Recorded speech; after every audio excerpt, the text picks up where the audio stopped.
Hello बच्चों, स्वागत है आपका साहित्य ज्योति चैनल में। आज हम जिस पाठ को पढ़ने वाले हैं उसका नाम है अंधेर नगरी और यह लिखित है भारतेंदु हरिश्चंद्र जी के द्वारा। आज हम इस पाठ से संबंधित जो प्रश्न उत्तर है उसे करेंगे। तो चलिए शुरू करते हैं। तो बच्चों, आप यहाँ पर देख सकते हैं कुछ प्रश्न आ गए हैं। आइए हम इन्हें देखते हैं। तो सबसे पहले हमें संक्षेप में उत्तर दो इन प्रश्नों को करना है। तो देखिए, पहला प्रश्न, तुम्हारे पड़ोस में लगने वाले बाजार में क्या क्या बिकता है? उत्तर देखिए, मेरे पड़ोस में लगने वाले बाजार में दैनिक जीवन में उपयोग में लाई जाने वाली सभी वस्तुएं बिकती हैं। तो बच्चों, यहाँ पर दैनिक जीवन में कौन कौन सी चीज़ें उपयोग में लाई जाती हैं? सर्वप्रथम ऐसी वस्तुएं जो हम खान पान में इस्तेमाल करते हैं, जैसे सब्जी हुई, गेहूँ, चावल, आटा, दाल, ये सारी चीज़ें। इसके अलावा यदि आप देखो पहनने ओढ़ने के कपड़े, घर में रखने के सामान, तो ये सभी चीज़ें आपके आसपास के बाजार में मिल जाती हैं।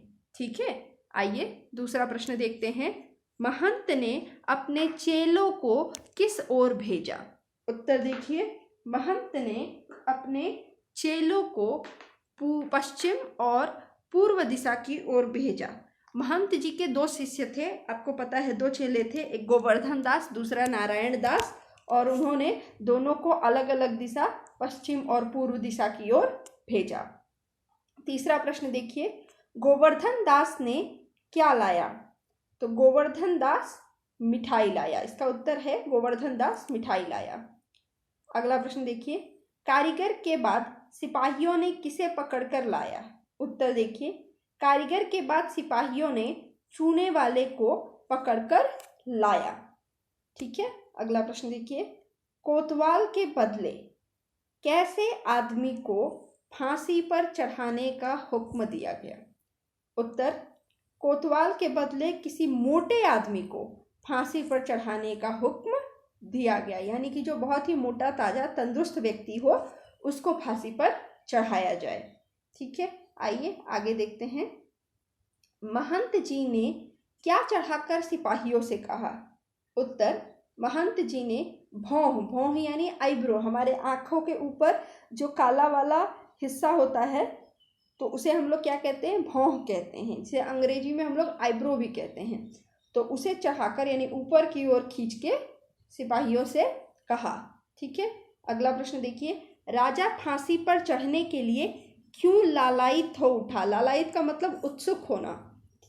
उत्तर देखिए, राजा फांसी पर चढ़ने के लिए इसलिए लालायित हो उठा क्योंकि महंत जी ने कहा कि जो इस वक्त फांसी पर चढ़ेगा वह सीधा स्वर्ग जाएगा।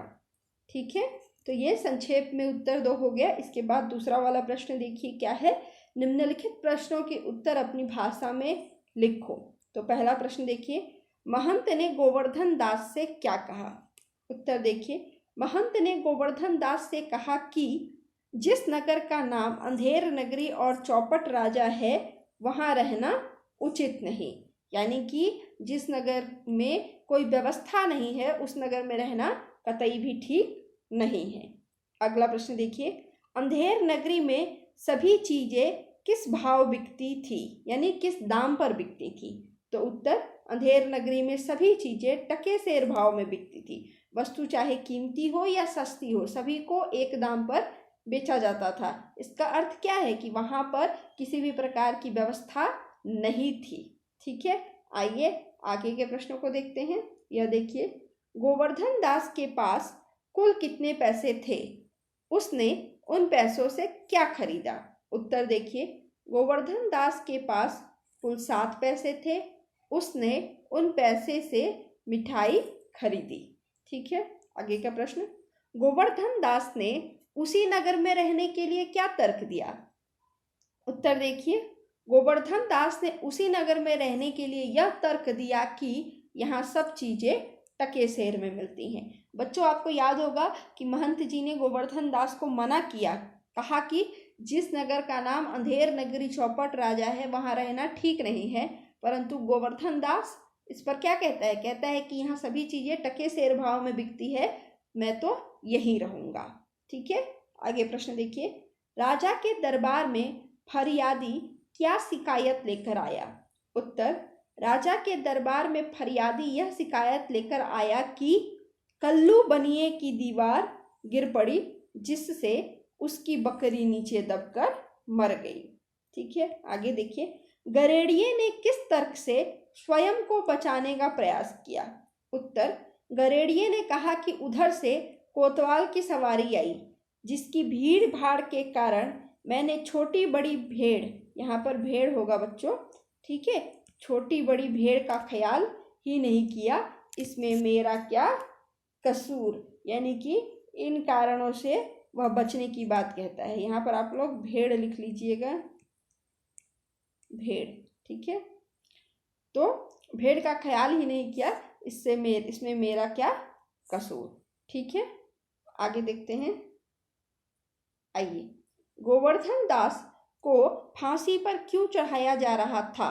उत्तर देखिए, गोवर्धन दास को फांसी पर इसलिए चढ़ाया जा रहा था क्योंकि वह खूब मोटा ताजा व्यक्ति था। ठीक है, अगला प्रश्न। अंत में फांसी पर कौन चढ़ा? उत्तर, अंत में फांसी पर राजा स्वयं चढ़ गया। राजा ने कहा कि मुझे चढ़ाओ। ठीक है, आइए हम आगे देखते हैं। तो बच्चों, यहाँ पर आप कुछ सही गलत देख सकते हैं, जिसे आपको करना है तो एकांकी में जो घटनाएं घटी उन पर सही लगाइए और जो नहीं घटी उस पर गलत लगाइए। तो देखिए, महंत जी ने अंधेर नगरी छोड़ने के लिए कहा। हाँ, महंत जी ने तो कहा ही था गोवर्धन दास को कि जिस नगर का नाम अंधेर नगरी चौपट राजा है वहाँ रहना ठीक नहीं है, तो ये बात सही है। इसके बाद कल्लू किसान की दीवार गिर पड़ी, ये बात गलत है। कल्लू जो था वो तो बनिया था ना, कल्लू तो बनिया था, तो ये वाला गलत है। इसके बाद देखिए, कारीगर ने भिस्ती पर आरोप लगाया, ये बात भी गलत है। कारीगर ने किस पे आरोप लगाया था? चूने वाले पर। ठीक है, चूने वाले पर। ठीक है, तो कारीगर ने भिस्ती पर आरोप लगाया था, ये बात गलत है। कारीगर ने चूने वाले पर आरोप लगाया था। अगला प्रश्न देखिए, नगर में सारी चीजें टके सेर मिलती थी, ये बात तो बिल्कुल सही है। ठीक है, आगे। सिपाहियों ने फांसी लगाने के लिए महंत को पकड़ लिया, नहीं, उन्होंने तो गोवर्धन दास को पकड़ा था ना, तो ये गलत है। इसके बाद महंत ने गोवर्धन दास को फांसी से बचाया, सही बात है। आखिरी टाइम पर महंत जी आते हैं और गोवर्धन दास को बचा लेते हैं। लोग राजा को फांसी पर लटका देते हैं, ये बात सही है। ठीक है, आइए हम आगे के प्रश्नों को देखते हैं। तो यहाँ पर देखिए क्या लिखा हुआ है। यहाँ लिखा हुआ है, दिए गए शब्दों के सही रूप से रिक्त स्थान को भरो। यहाँ पर देखिए खाली स्थान है, इस खाली स्थान पर जो शब्द भरेंगे वो यहाँ दिए गए हैं, परंतु ये शब्द भरने से ये वाक्य गलत हो जाएगा। इन शब्दों का जो सही रूप है, उचित रूप है, आपको वह भरना होगा। जैसे देखिए पहला वाला हम लोग करते हैं, गठरी तो बहुत, अगर हम यही शब्द भर दें भार, तो क्या वाक्य बनेगा? गठरी तो बहुत भार मालूम पड़ती है, तो ये गलत है। यहाँ पर कौन सा शब्द पड़ेगा? आपको कौन सा शब्द भरना होगा? भार का क्या हो जाएगा? भारी। तो यहाँ पर आप लिख देंगे गठरी तो बहुत भारी मालूम पड़ती है, तो देखिए वाक्य सही हो गया। इसी तरीके से दूसरा क्या है, बच्चा तुझे बाद में पछतावा पड़ेगा। पछतावा की जगह क्या होगा? पछताना। ठीक है, आप लिख लीजिएगा पछताना। ठीक है, पछताना पड़ेगा। इसके बाद मैं ही फांसी पर चढ़ना शब्द गलत हो जाएगा। आपको यहाँ पर क्या करना होगा? क्या होगा इसका सही रूप? चढ़ूंगा, मैं ही फांसी पर चढ़ूंगा। ठीक है, इसके बाद महाराज मैं नहीं हूं, तो महाराज मैं नहीं हूं, यहाँ पर देखिए क्या शब्द लिखा हुआ है इसके लिए? दोषी। मतलब दोष लिखा हुआ है, तो क्या होगा? महाराज मैं दोष नहीं हूं, तो ये शब्द गलत हो जाएगा। तो यहाँ पर इसके लिए उचित शब्द क्या होगा? उचित शब्द आपका होगा दोषी। ठीक है, यहाँ पर उचित शब्द होगा दोषी। मैं दोषी नहीं हूँ, मतलब ठीक है, ये वाला महाराज मैं दोषी नहीं हूँ। इसके बाद देखिए क्या कह रहा है, कोष्ठक से उपयुक्त शब्द चुनकर वाक्य को पूरा कीजिए। यानी कि कोष्ठक पे जो शब्द दिए गए हैं उसे चुनकर आपको पूरा करना है। आइए इसे देखते हैं। देखिए, नगर तो बहुत सुंदर है, पर डैश भी सुंदर मिले तो बड़ा आनंद हो। तो यहाँ पर क्या होगा, नगर तो बहुत सुंदर है पर भिक्षा भी सुंदर मिले तो बड़ा आनंद हो। ठीक है, इसके बाद का देखिए, इसके बाद का शब्द है, इसके बाद का प्रश्न है, 7 पैसे भीख में मिले थे, उसी से डैश मिठाई मोल ली है। तो इसका क्या होगा, 7 पैसे भीख में मिले थे, उसी से 3.5 सेर मिठाई मोल ली है।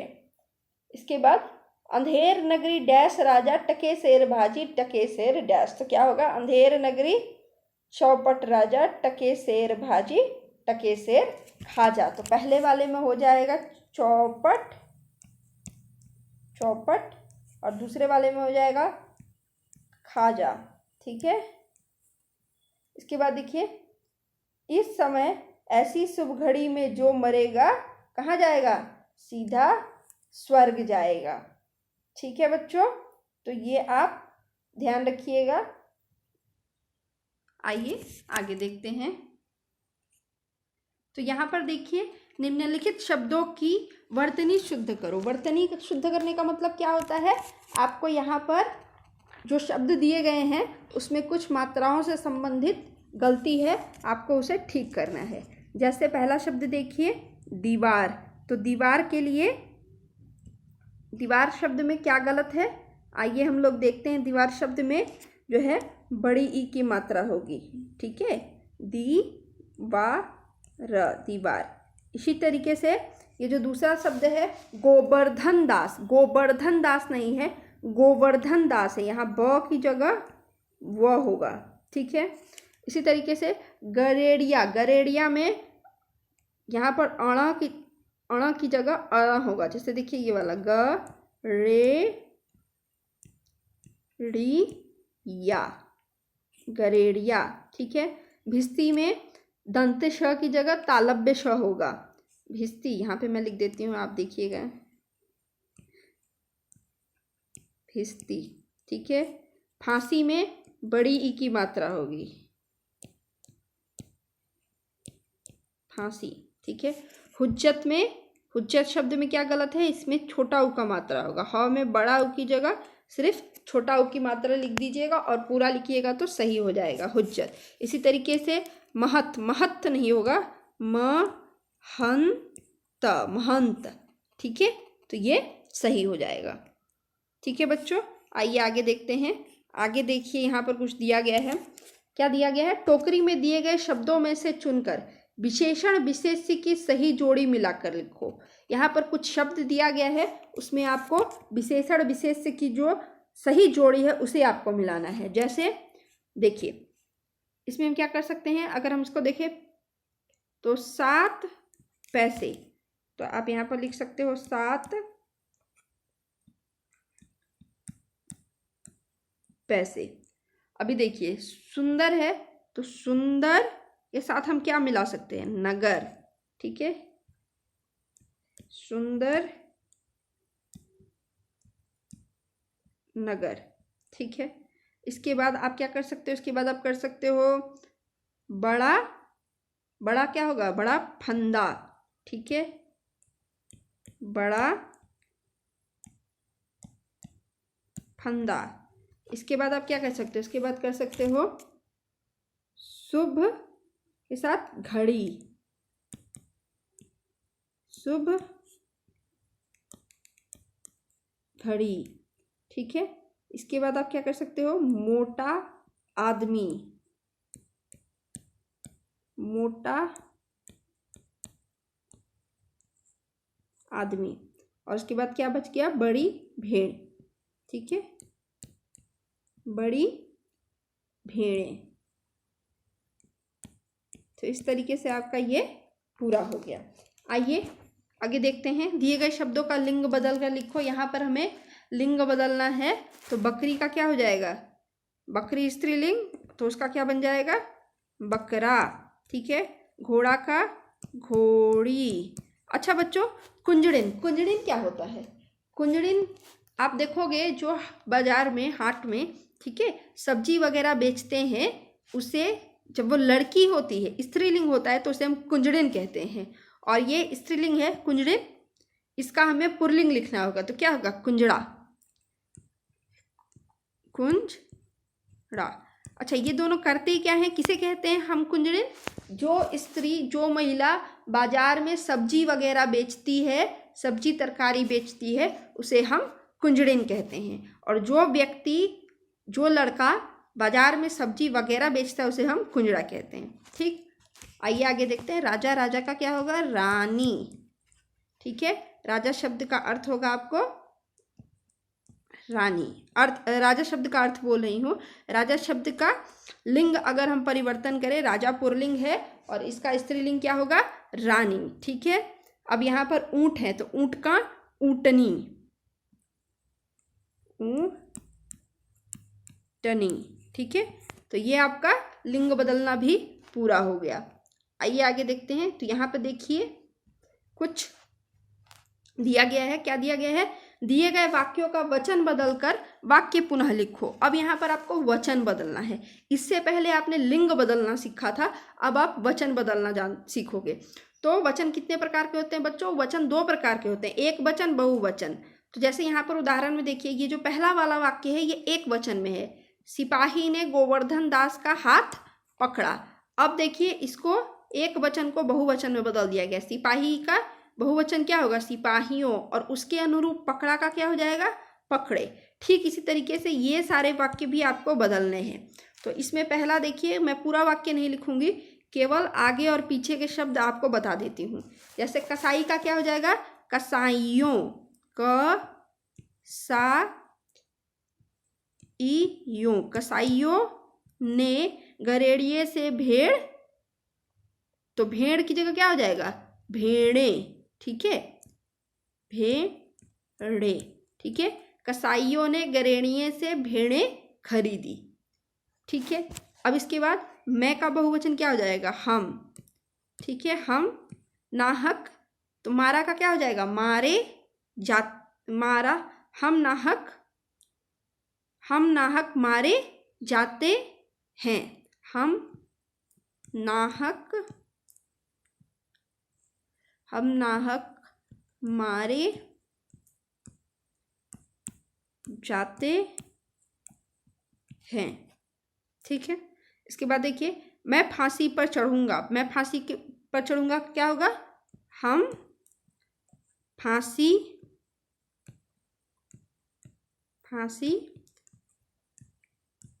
पर चढ़ेंगे। ठीक है, तो ये आपका बहुवचन में बदल गया।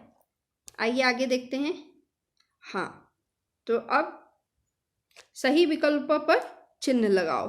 दिया गया पाठ किस प्रकार की रचना है? तो यहाँ पर देखिए, आपके सामने 3 विकल्प दिए गए हैं। पहला देश, 4 विकल्प दिए गए हैं। पहला देशभक्ति, दूसरा मातृभक्ति, तीसरा हास्य व्यंग और चौथा विवेकपूर्ण। तो दिया गया पाठ किस प्रकार की रचना है? यह एक हास्य व्यंग है। इसके बाद देखिए दूसरा, अंत में कौन फांसी पर चढ़ा? तो आपको पता है, अंत में राजा फांसी पर चढ़ गया था। इसके बाद तीसरा प्रश्न, अंधेर नगरी नाटक के रचनाकार का क्या नाम है? तो अंधेर नगरी नाटक के रचनाकार का नाम भारतेंदु हरिश्चंद्र है। आइए अगला देखते हैं। महंत ने नगरी को छोड़ने की बात की क्योंकि नगरी सुंदर नहीं थी, नगरी में खाजा टके सेर मिलता था, नगरी में सभी चीज़ें एक ही दाम पर मिलती थीं, जो बताता है कि वहाँ कोई नियम नहीं था, और उसके बाद उन्हें मालूम था कि यहाँ सिपाही गलत आरोप में फंसा सकते हैं। तो इसका सही उत्तर क्या होगा? इसका सही उत्तर है कि नगरी में सभी चीज़ें एक ही दाम पर मिलती थी, जो ये बताता है कि वहाँ कोई नियम नहीं था, ये सही होगा। कोई नियम ना होने से क्या होगा, कभी भी आपको कोई भी किसी भी आरोप में फंसा सकता है, जैसे कि गोवर्धन दास फंस गया। तो इसका सही उत्तर ये वाला होगा। आइए आगे देखते हैं। ठीक है, ये संधि करो। संधि करो, यहाँ पर आपको देखिए दो शब्द अलग अलग दिए गए हैं, शिक्षा, अर्थी, हिम, आलय, दे, अंत, पुस्तक, आलय, गज, आनंद, हर, एक। अभी इनको आपको क्या करना है, जोड़कर एक शब्द बना देना है। तो शिक्षा और अर्थी जोड़ेंगे तो क्या शब्द बनेगा आपका, नया शब्द जो बन जाएगा वो हो जाएगा, इन दोनों को जोड़ने के बाद बनेगा शिक्षार्थी।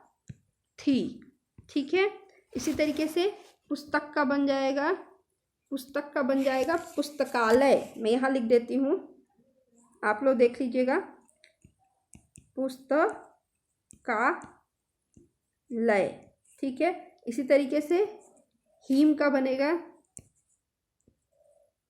यहाँ पर देखिए हिम का बनेगा हिमालय हो जाएगा, इसको आप लिख लीजिएगा। ठीक है, हिमालय। ठीक है, इसी तरीके से देह और अंत जोड़िएगा तो क्या बन जाएगा, देहांत। ठीक है, अब देखिए यहाँ पर गज प्लस आनंद जोड़िएगा तो क्या बनेगा, ग जा। ठीक है, ग जा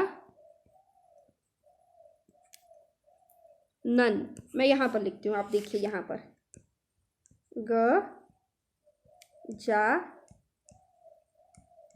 नन। ठीक है, इसी तरीके से हर प्लस एक जोड़िएगा तो क्या बन जाएगा, आपका बनेगा हर एक। ठीक है, आइए आगे देखते हैं। ये वाला देखिए, यहाँ पर कुछ वाक्य दिए गए हैं। ठीक है, कुछ कथन दिए गए हैं, इसमें आपको बताना है कि किसने कहा, किससे कहा। ठीक है, तो यहाँ पर देखिए बच्चों, मैंने इसका उत्तर यहाँ नहीं लिखा है, इसके बाद वाला जो है ये देखिए, मैं आपको दिखाती हूँ, एक मिनट रुकिए। हाँ, ये देखिए यहाँ पर मैंने इसका उत्तर लिख दिया है। तो आप क्या कीजिएगा, प्रश्न लिख लीजिएगा, फिर किसने कहा, किससे कहा, इस तरह पूरा लिख लीजिएगा, और उसके बाद उत्तर यहाँ से दिखकर अपने कॉपी में लिख लीजिएगा। तो देखिए पहला वाक्य हम देखते हैं, मैं आपको इसके उत्तर, एक मिनट रुकिए। हाँ, आइए हम लोग पहला वाक्य देखते हैं। मैं इसका उत्तर बता दे रही हूँ, उत्तर इसके बाद आप मिल जाएगा आपको। देखिए पहला प्रश्न, पहला वाक्य जो कथन है, नगर तो बहुत सदर है, सदर है की जगह यहाँ पर सुंदर होगा, नगर तो बहुत सुंदर है पर भिक्षा भी सुंदर मिले तो बड़ा आनंद हो। तो ये वाक्य किसने कहा था, ये कथन किसने कहा था, ये कथन कहा था आपको गोवर्धन दास ने। ये कथन गोवर्धन दास ने कहा था। किससे कहा था, महंत जी से।